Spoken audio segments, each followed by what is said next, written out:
face și își dă demisia de la ziar, că alții iau salariu pentru asta. Mulțumim, și pleacă dumneata de pe ziarele astea. Pleacă dumneata de pe ziare, doamnelor și domnilor. Facem o rubrică. Am zis să nu le ia vântul. Facem o rubrică meteo pe care vă explicăm ce copilărie nefericită am avut noi când aveam multă zăpadă și culmea se putea circula destul de bine. Meteo cu Roxana. Da, principala știre a buletinelor meteo este atenționarea de cod portocaliu care se întâmplă în sud-estul României. Toate județele atenționate cu acest cod au probleme cu zăpada. Da, cu vântul care va depăși la rafală 80-90 de kilometri pe oră, severă a vizibilității și troienirea zăpezii. Așa este. Așa este. Uite, Dani cunoaște. Da.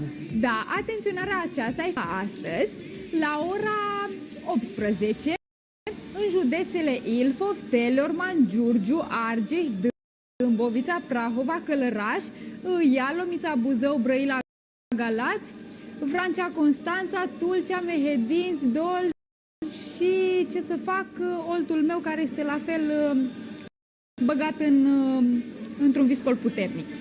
Da, astfel că în unele zone ale țării avem temperaturi de iarnă și în alte zone ale la hartă să vedem cum ne împrăștiem temperaturile și ajungem la Oradea, unde maxima va atinge astăzi 2 grade, Timișoara înregistrează o maximă de 2 grade, avem grade cu minus la Craiova, unde astăzi temperatura maximă va ajunge până la minus 1 grad, iar de la Cluj am mai încălzit puțin până la minus 4 grade.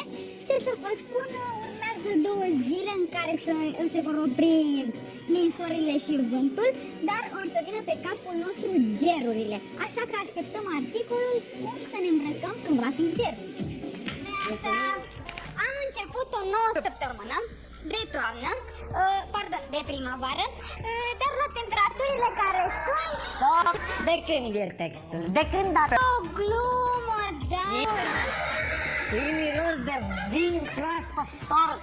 Păi nu, munte, era o glumă vis-a-vis de temperaturi. Vremea nu glumim. Să o luăm de la început.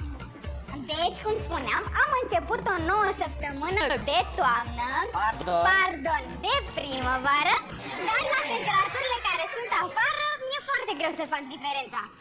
Deși în weekend am avut unele tendințe de încălzire, aceste tendințe s-au oprit acolo, căci instabilitatea revine cu forțe proaspete, soarele fiind din ce în ce mai scump la vedere. E cam caporul așa, îl vedem până și joia. Acesta apare dacă mai are forță, doar între 2 reprize de ploaie.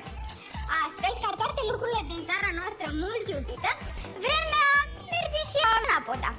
Odată cu ea și noi, întrucât aceste grade scăzute, care ne dau bătăi de cap, în sensul că ne fac să tremurăm zdravă, nu ne vor împiedica să ne distrăm alături de băieți la preselecția pentru super, extra, mega, giga show-ul X-Factor. Super! Ar trebui să particip și eu. Să o luăm prin țară, mergem la Oradea, unde astăzi vom avea 20 de grade, 18 grade în Timișoara. Timișoara este un oraș X-Factor. Craiova, 15 grade, 17 grade la Cluj, unde este tot așa o preselecție de mare angajament, despre care ne va spune mai multe și Cristina. Bună dimineața!